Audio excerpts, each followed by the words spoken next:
Okay, so we usually try to do at least one interview that has to do with nature in the show because we live here in Amherst and not in a city, and we like nature. Our natural environment is our natural environment. It surrounds us, so we should. And also because I was thinking the other day that you ever notice when you get really upset, you run outside to scream? I do, you know. So I think that there's something about nature that I don't know. I haven't figured it out yet, but it's a place we go to scream. So I'm interested in learning more. So our first guest is someone who knows a lot about like one weird little corner of nature. He's kind of a lizard guy, but he does frogs too and snakes. And he is a senior lecturer at UMass University. Please join me in welcoming Al Richmond.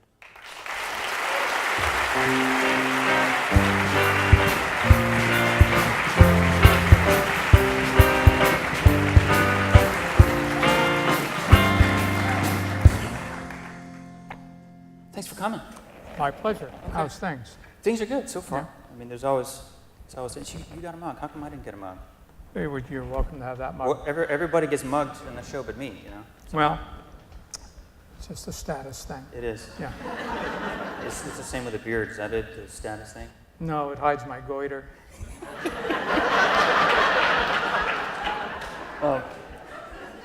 So let's start at the beginning. I want to hear a little bit of sort of the origin story of how you got interested in amphibians and where did this come from?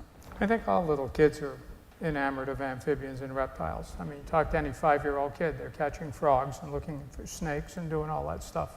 But I've been thinking about that, and it's sort of counterintuitive because they're not really relatable, you know? I mean, they're not fuzzy, they're not hairy at all. But I mean, is that maybe the reason why? Well, they're a challenge, and Mom doesn't like them. Yes. So that's, Yes. Why else would you do it? That's why.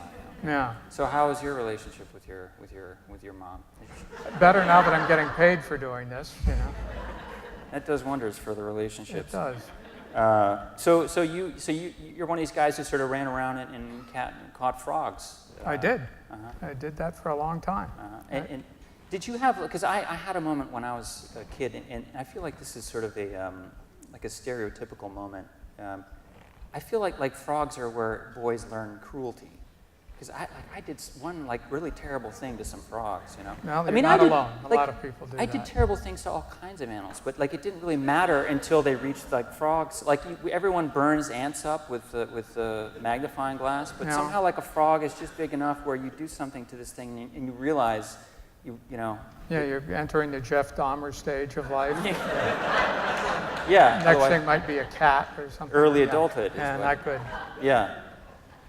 So Yeah, most of us hit that threshold and stop. Right. Yeah, that's good. So did you have? Wasn't there? Oh yeah. You did? Oh sure.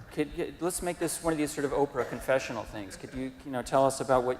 I'm hoping that whatever you did to your frogs was worse than what I did to mine. No. No. You're not ready to? Too personal? Yeah. Yeah. Okay. It hurts to go there. That's good. I mean, that means I found the spot already. Just Yeah. Well, there you go. Yeah. So but you stayed with it. You know, like every kid starts with this fascination. But how is it that you kind of kept going?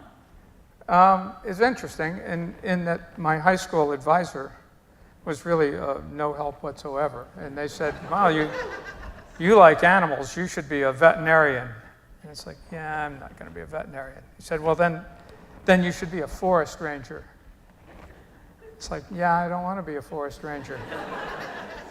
I mean, it was 1967, you know, I wanted to smoke dope and just hang out. I didn't have no interest in being a forest ranger. Right. Like, no fire over there. I mean, it seems like it'd be a perfect job. You could just sort of hang out and light one up. Wear a cool hat and, epaulets on my, no. Wasn't it. Epaulets and weed smoking somehow don't go together.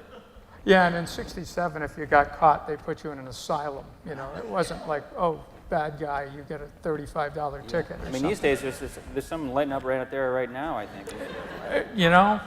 It would be bad because it'd set off the smoke detectors and it'd be a short show. Okay, so I mean, I don't think I've yet heard a story of a high school counselor who's kind of gotten it right. But so this guy wasn't really great, and so I spent a lot of time trying to avoid going to college because I didn't realize that it would get me anywhere I wanted to be. No one ever told me you could be a herpetologist or an ichthyologist or anything fun. They said you could be a veterinarian. No, it seems to me that or a probably forest only a ranger. herpetologist could tell you that, because who else would know what a herpetologist is? Yeah. You should. I mean, have you thought of like doing the rounds at the local high school and saying kids should really think about being a herpetologist? I try to. You Yeah. know, I mean, I just try. I don't care if they want to be a herpetologist. I mean, they might want to be a cowboy or a Yeah. scuba diver or something. I mean, but I Or think some it's combination. Yeah. It's sort of a trip, you know, riding a horse with a snorkel in your mouth. But you could do that. Yeah. But I think it's important that people find something they like and they stick with it. No, I mean, can you imagine waking up every day and having to shake hands with a drill press for 8 or 10 hours? Yeah. No, that would suck. Perfectly laudable job, Yeah. but not for me, thanks. Yeah. I'd rather flip logs and go, oh, look, salamander. Right.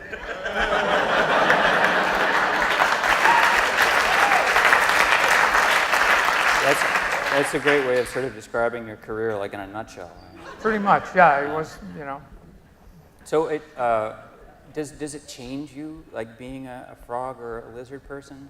I mean, do you like I ask because Kind of limits what you can wear on Halloween, I guess. But yeah, it actually does, being a naturalist, certainly. yeah, okay, so that's a nicer sort of term, like naturalist. Well, there's nothing offensive about being a herpetologist. No, it doesn't. It's pretty big at my house. It doesn't sound like any other sexually transmitted disease at all. Well, it's actually the same root as herpes, you know, Yeah. things that crawl. Oh. Yeah.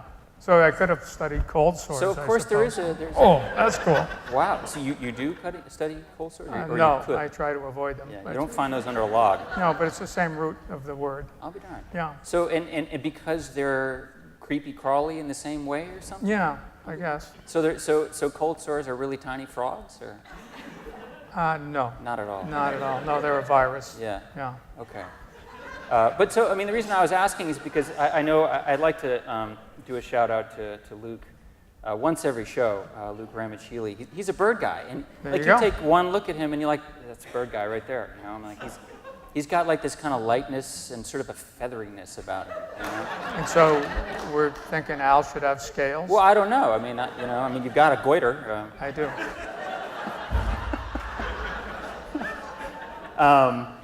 Yeah. So for instance, like, does it because you have this collection of probably species somewhere, and you spend a lot of time with.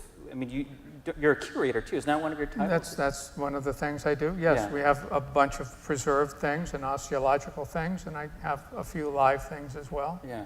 So by a few, like how many creatures are under your command? How many are in your ark? Of live things, about Yeah. 120 Oh, or so. okay. That's not nearly as extensive as I feared. It's pretty substantial. Yeah. What's your prize specimen? Of live things? Yeah, I want to say like a huge tortoise. Is that? I'm just gonna guess. Well, I have some huge tortoises at home. They're probably not the most spectacular thing. No. I don't know. I have a ring python, a Bothrochilus, that's kind of cool. Wow. Yeah. I thought about, geez, maybe we should ask Al to bring something on the show, but then I I thought, once had a stripper call me up and ask me if she could borrow a snake for the evening. wow. I mean, that's the kind of phone call you wait your whole I life figured for. I'd have to. It was just bizarre, You're sitting there trying to think of how you're going to let this person down. Yeah. And thinking also of, like, would I have to wash this snake when I got it back and stuff. It's like, no, you're not taking that I snake. mean, how do you wash a snake? I mean, does it come with instructions? It's, You just put it in a tub of water, Put it in as the you tub. might wash anything Yeah. with a head and a tail. Yeah. So part of your job, like every day, do you have to feed the python, that kind of thing, going Not to every work? day. No. You feed about once a week. Depends on the size and how fast they're growing. Yeah. And you just throw a student in there? Or? No, they frown on that. The students do, or? No, the students didn't care. Most of them wouldn't. But no, They don't even notice. Yeah, no, I probably wouldn't get a raise if I lost a student to one of my snakes. That's good. I like to hear that you're career conscious. I am. That's probably foremost on my list of things. It's to the only way to concern advance in about. this world, is not, feeding students to snakes. Possibly. Okay, so but tell us more. We were talking about it before, and I'm not sure if I asked this or not, but like, do you develop relationships with the creatures? Like, this is your friend so-and-so and your little friend so-and-so. You give them names, or does any of that happen? I don't give them names. Or- The students tend to. They do. But they, you know, honestly, snakes and tortoises and things like that can recognize, I'm not sure if they can recognize individuals per se, but they can recognize if you're nervous or you're not nervous or things like that. Yeah. And so, but, you know, they don't show affection. Yeah. Well, they can hug you. Right. But they, you know, it's not like you walk in and they're all sitting there going, oh boy, Al's here. Yeah. You know, no, Yeah. they're not that. No, but it's with animals. It's all projection anyway. I mean, they don't. It's same with the audience. You know, they don't show affection either. It's all what we put on them. Oh, it's not true. I think they probably do. So we have time just for a couple more questions, and I did want to get these in. Do you still do the dissections? Does that happen? Sure. And I do. I mean, students still benefit from learning the anatomy of organisms, but it comes at a cost. You have to sacrifice organisms in order to get them to dissect. And is it still the sacrificial frog is like the go-to specimen for? Not so much frogs. I use a large salamander called Nectarus, and I use other things if I can get them. Yeah. And Big where does iguanas or something. where does one get them? Biological supply houses, for the most part, they still harvest them. That's a Believe weird. it or not, I teach comparative anatomy as well, and the NAFTA treaty, do you remember the NAFTA treaty? Yeah, vaguely. Yes, that was a big deal. One of the things it forbade was the importation of dead cats from Mexico. Wow.